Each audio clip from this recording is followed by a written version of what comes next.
Subscribe कीजिए हमारे channel टेक्नोनेट Vinod को। सामने बेल आइकन को जरूर दबाइए लेटेस्ट वीडियोस की नोटिफिकेशन पाने के लिए। नमस्कार दोस्तों, आज के इस वीडियो में मैं आप लोग के लिए एक नया अपडेट लेके आया हूं जो कि है आईटीआई की मान्यता से संबंधित। क्योंकि दोस्तों डीजीटी द्वारा नोटिफिकेशन जारी किया गया है 24 तारीख के डेट में, 24 मार्च 2023 में, जिसमें कि नई आईटीआई को ओपन करने हेतु नोटिफिकेशन जारी किया गया है। साथ ही साथ जिनकी पुरानी आईटीआई एग्जिस्टिंग आईटीआई चल रही है उसमें ट्रेड और यूनिट बढ़ाने हेतु और एग्जिस्टिंग आईटीआई में शिफ्टिंग के लिए या मान लीजिए स्थानांतरित करने हेतु आवेदन मंगवाए गए हैं। मान्यता हेतु पोर्टल को ओपन किया जा रहा है। तो चलिए आज के इस वीडियो में मैं आपको इसी नोटिफिकेशन के बारे में पूरी जानकारी दूंगा कि नोटिफिकेशन डीजीटी द्वारा डेट तो मैंने आपको ऑलरेडी बता दी कि कब जारी किया गया है, लेकिन मैं पूरे नोटिफिकेशन पे आपको लेकर चलूंगा। उस पर सारी चीजें मैं आपको स्टेप बाय स्टेप बताऊंगा कि डीजीटी द्वारा नोटिफिकेशन में क्या क्या लिखा गया है। तो दोस्तों, अगर आपको हमारा वीडियो पसंद आए तो इसे लाइक कीजिए, अपने दोस्तों के साथ ज्यादा से ज्यादा शेयर कीजिए। और दोस्तों, अगर अभी तक आपने हमारे यूट्यूब चैनल को सब्सक्राइब नहीं किया है तो हमारे चैनल को सब्सक्राइब कर लीजिए, सामने बेल आइकन को जरूर दबाइएगा हमारी वीडियोज की लेटेस्ट नोटिफिकेशन पाने के लिए। मैं विनोद कुशवाहा और आप देख रहे हैं टेक्नोनेट विनोद। तो चलिए,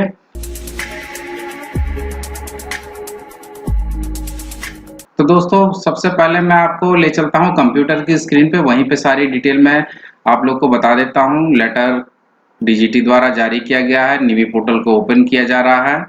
और चलिए आगे, ये हम आ चुके हैं अपने कंप्यूटर की स्क्रीन पे। यहाँ पे देख लीजिए डीजीटी द्वारा एफिलिएशन के लिए लेटर को जारी किया गया है। ये जारी किया गया है, देख लीजिए 24 मार्च 2023 को।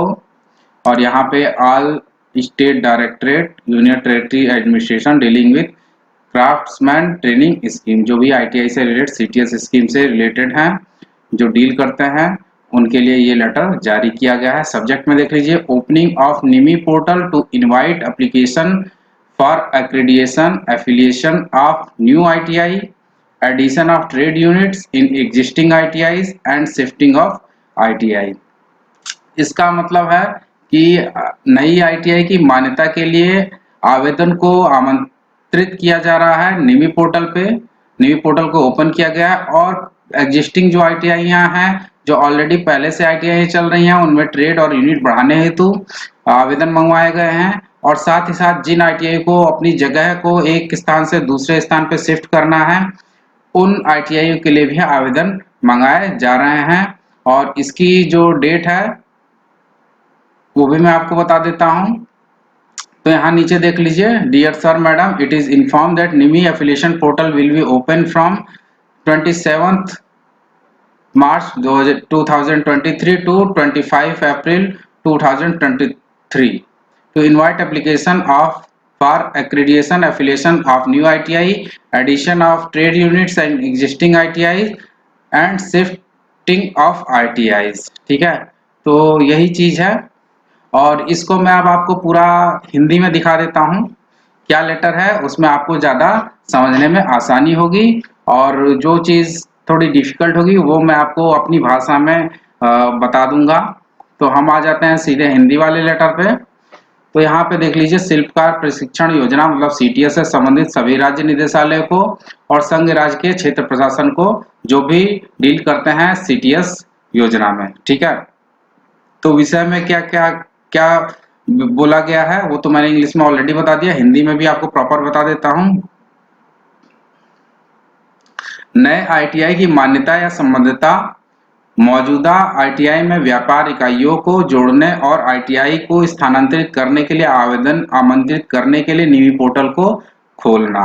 ठीक है, और अब आ जाते हैं डियर सर मैडम, यह सूचित किया जाता है कि निमी संबद्धता पोर्टल 27 मार्च 2023 से 25 अप्रैल 2023 तक खोला जाएगा ताकि नए आईटीआई की मान्यता संबद्धता मौजूदा आईटीआई में व्यापार इकाइयों को जोड़ने और आईटीआई के स्थानांतरण के लिए आवेदन आमंत्रित किए जा सके। ठीक है, तो व्यापार इकाइयों का मतलब होता है, व्यापार मतलब ट्रेड हो गए, इकाई मतलब आपके यूनिट्स हो गए। ठीक है, अब उसके बाद आ जाते हैं सेकंड मैटर पे। तो यहाँ पे देख लीजिए, राज्य निमी पोर्टल पर आवेदन आमंत्रित करने के लिए अधिसूचना और विज्ञापन जारी कर सकते हैं। यदि कोई राज्य नए आवेदन आमंत्रित नहीं करना चाहता है तो वह संबंधित राज्य के निमी पोर्टल नहीं खोलने के लिए डीजीटी को लिख सकता है। तो यहाँ पे एक कंडीशन और दे दी गई है। अगर कोई स्टेट ये चाह रहा है कि हम जो है अपने स्टेट में नई आईटीआई के आवेदन को आमंत्रण न करें, हमारे स्टेट में कोई भी नई आईटीआई न खुले या ट्रेड यूनिट न बढ़ाया जाए या कोई आईटीआई स्थानांतरण न हो सके, तो उसके लिए डीजीटी ने ये बोला है उनसे कि आप लोग हमें लिखिए कि ये रीजन है। ऐसे तो है नहीं कि भाई आपने लिख दिया और आपका काम हो जाएगा।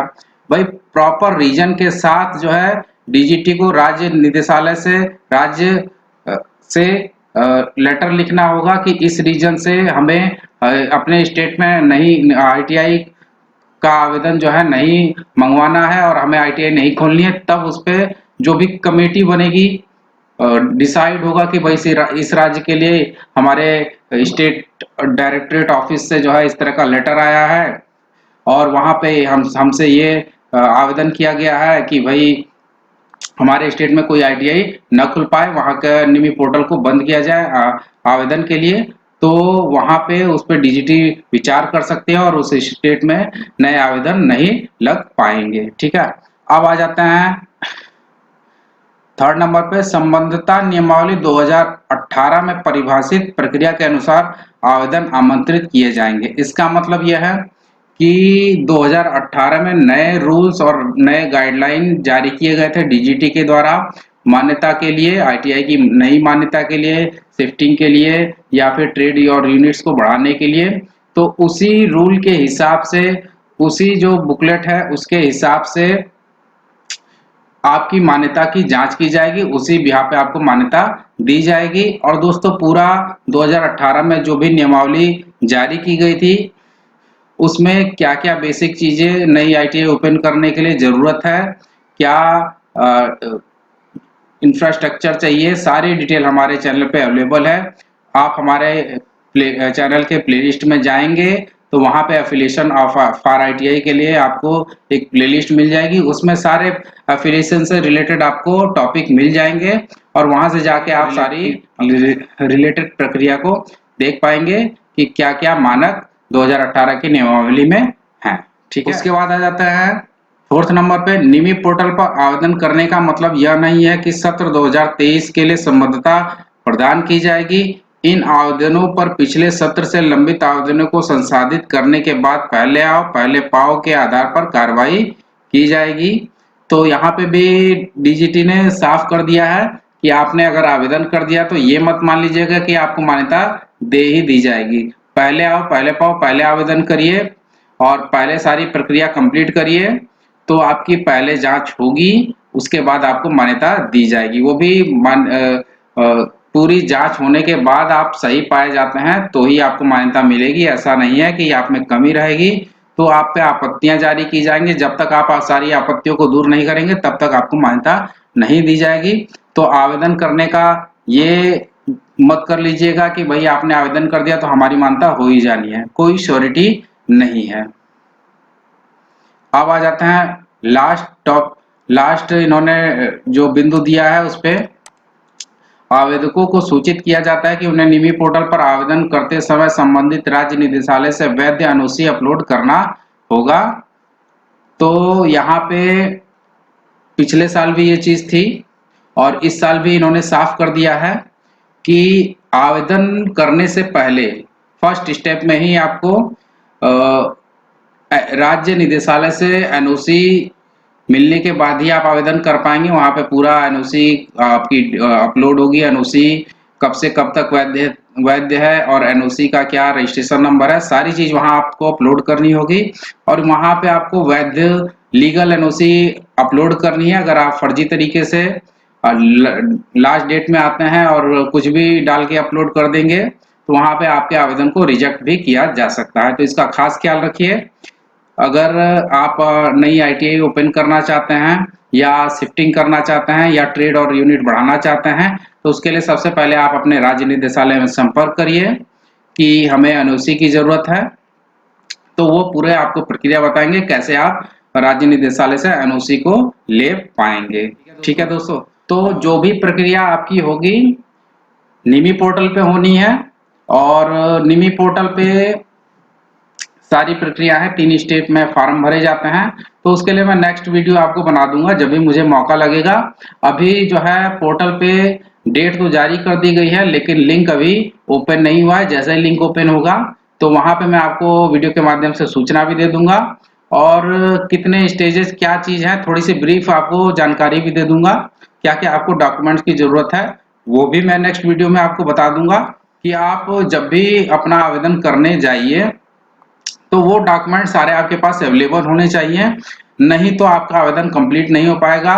तो आपके आवेदन को रिजेक्ट भी किया जा सकता है, और आपकी फीस भी जो आप पे करेंगे, जो लीगल फीस है, वो आपकी रिफंड नहीं की जाएगी। तो दोस्तों, अगर आपको हमारा ये वीडियो पसंद आया हो तो इस वीडियो को लाइक कीजिए, अपने दोस्तों के साथ ज़्यादा से ज़्यादा शेयर कीजिए। कोई क्वेरी है, कोई सजेशन है तो आप मुझे कमेंट बॉक्स में पूछ सकते हैं या फिर बता भी सकते हैं। और दोस्तों, हमारे टेलीग्राम चैनल को ज्वाइन कर दीजिए, और उस पर जो है लेटेस्ट नोटिफिकेशन वगैरह मैं भेजते रहता हूं, तो ज्वाइन करने से आपको काफ़ी मदद मिलेगी। और दोस्तों, हमारे यूट्यूब चैनल को सब्सक्राइब कर लीजिए। तो दोस्तों, आज के लिए इतना ही। धन्यवाद।